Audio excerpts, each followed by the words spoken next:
So I just watched Madam Web, and I am so glad that I went with zero expectations on this movie.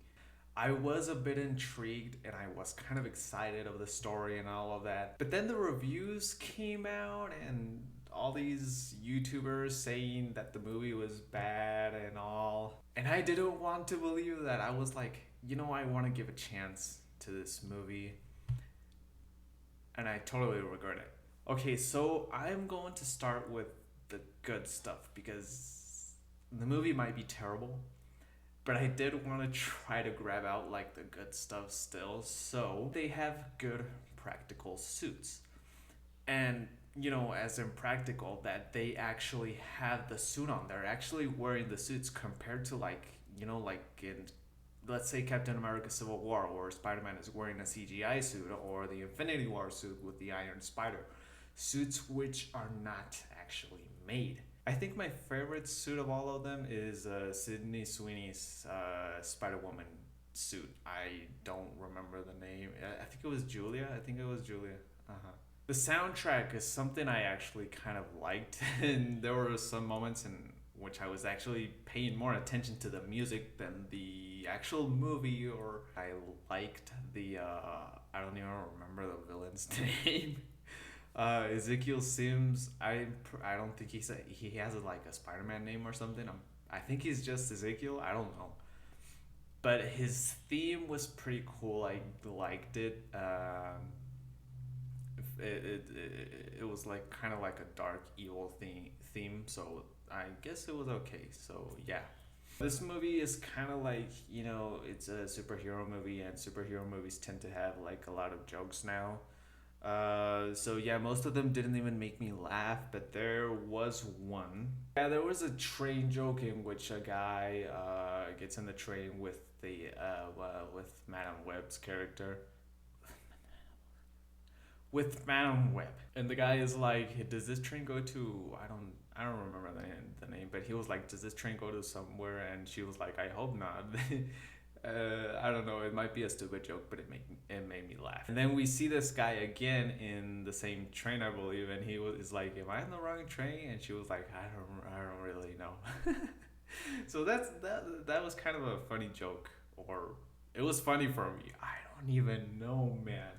Are these even really good things? I'm so glad they kept this as a standalone film, and that they didn't connect any of the Spider-Man like from the past movies. There was a rumor that they wanted to connect Andrew Garfield's Spider-Man, and that they actually had some Spider-Man stuff like related to his Spider-Man. And then they went on to Tom Holland's Spider Man, but then they said that they ruined the timeline or something like that. So at the end, they actually removed everything.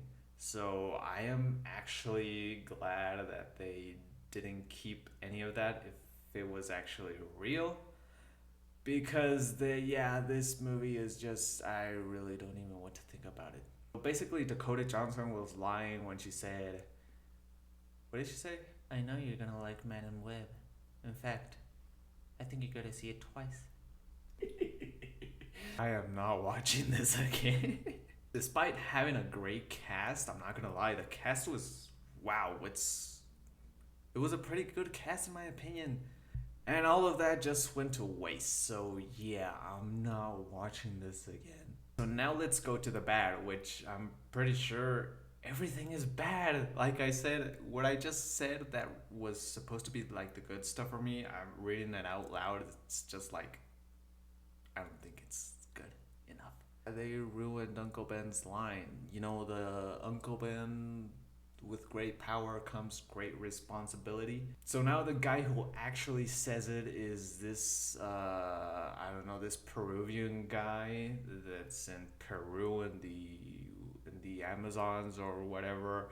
Basically, Cassie goes back to him and he's like, "When you take responsibility, great power will come." It was supposed to be like a sentimental moment or something like that, but when I heard him say, "When you take responsibility, great power will come," I laughed. Okay, so the next thing, ancient spider people. They're in the Amazons, and then there's ancient spider people which get bitten by a spider that not necessarily has to be radioactive. So this is a spider, a Peruvian spider that gives you powers. Even the character of Ezekiel says that, oh, this spider gives you powers. I need it for I don't know what. And then we see all these ancient spider people crawling down the trees, and it was like,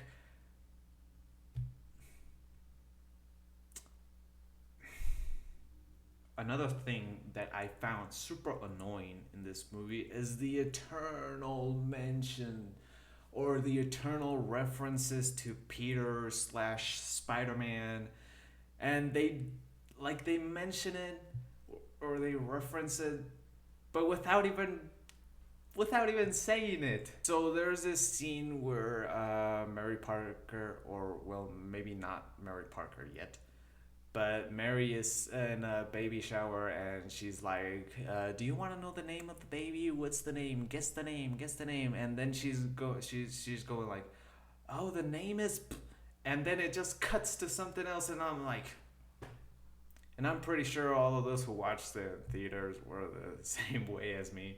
The same thing with Spider Man. I mean, well, basically, Peter Parker is Spider Man. But what I mean is that they just keep trying to mention Spider Man, like the words Spider Man, and then they just switch like it's Spider Person. Like a spider person? Yeah, a spider person. He climbs walls and he leaps. Good God, this thing didn't swing. The movie was very slow for me as well. I mean, it was almost like 2 hours, and I was excited at first. For this movie being 2 hours, I was very excited, and now it just, no, no. The suits appear like for seconds. They appear, I think, like in the first 15 minutes of the movie, and then in the last couple of minutes of the movie.